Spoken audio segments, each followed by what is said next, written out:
Hello, I did my research on ancient Egyptian death traditions. The ancient Egypt era was around 3150 BCE and 30 BCE. The ancient Egyptians had a strong belief in the afterlife, and most people were polytheistic, meaning they believed in many gods.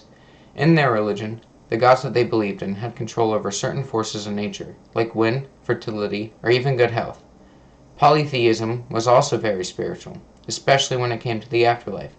They believe that when someone dies, two parts of the soul are released, the Ka and the Ba. The Ka is the essence, and the Ba is the personality. These two parts of the soul will combine together once the soul reaches their version of heaven, called the Field of Reeds. There are many gods and goddesses that the ancient Egyptians believed in, but the two main ones that correlate to death are Anubis and Osiris. Anubis is the god of the dead and is associated with embalming. He's depicted as a black dog or a jackal head with pointed ears on top of a human's body, with black resembling decay and death. His name is the Greek form of to decay, which helped the Egyptians tie him to death. Anubis is the one that invented mummification. He was said to be a powerful god who protected the souls and led them to the afterlife. He is also said to be the son of Osiris. He was given the title First of the Westerners, but that title was later given to Osiris. People in ancient Egypt often referred to the dead as the Westerners, as the common place to build tombs and bury the dead was west of the Nile River, towards the sunset.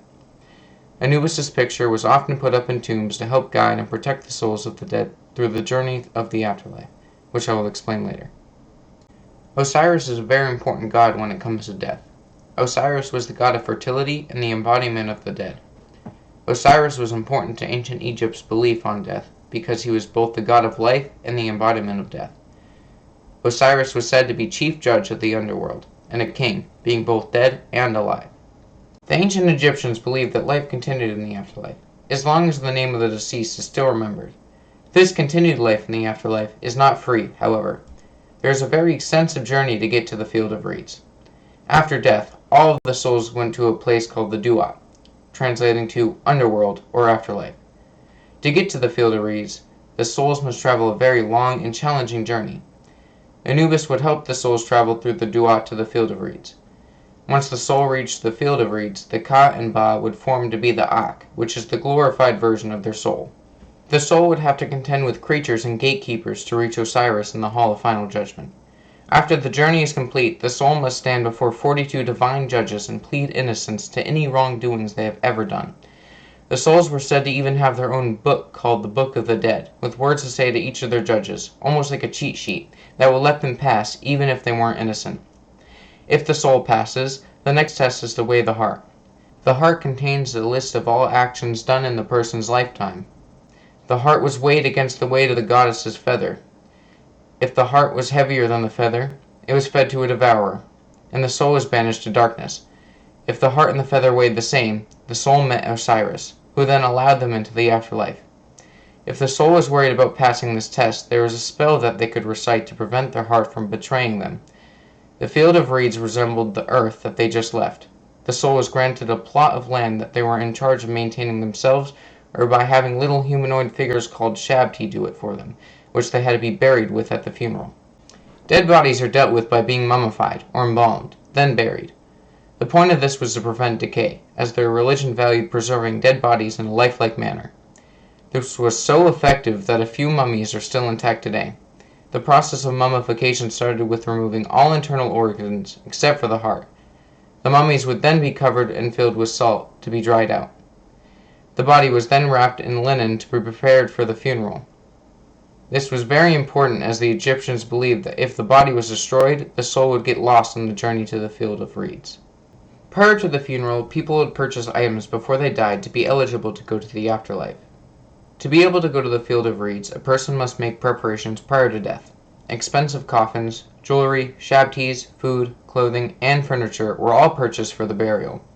Shabtis are little statuettes that were buried with the person that had a spell inscribed on them to make them come alive in the afterlife to work for the person that died on their plot of land.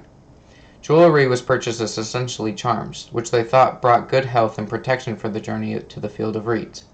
The coffin had prayers and images of gods and goddesses on every surface of it.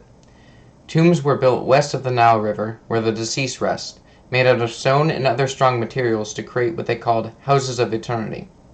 The Egyptians believed that these tombs had the power to restore life and give immortality to the dead individual.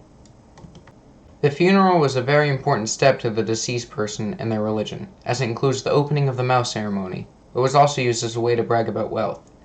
The funeral usually contained dancers, musicians, priests, mourners, and relatives, with 2 female relatives acting as goddesses Isis and Nephthys, placed at either end of the coffin, which was drawn by oxen. The coffin was taken to the tomb where the opening of the mouth takes place. The ritual was done by saying prayers to the mummy and touching it with special objects, which were said to restore the dead person's senses to be used in the afterlife. This ritual was concluded by offering food and clothes to the mummy before it got buried. The ancient Egyptians believed that the ka must be offered food so that it can consume the spiritual essence of it, for it to continue on to the afterlife. Their religion also leads them to believe in rituals, like the opening of the mouth ceremony. Their religion included the belief of the Ba and Ka combining to form the Ak.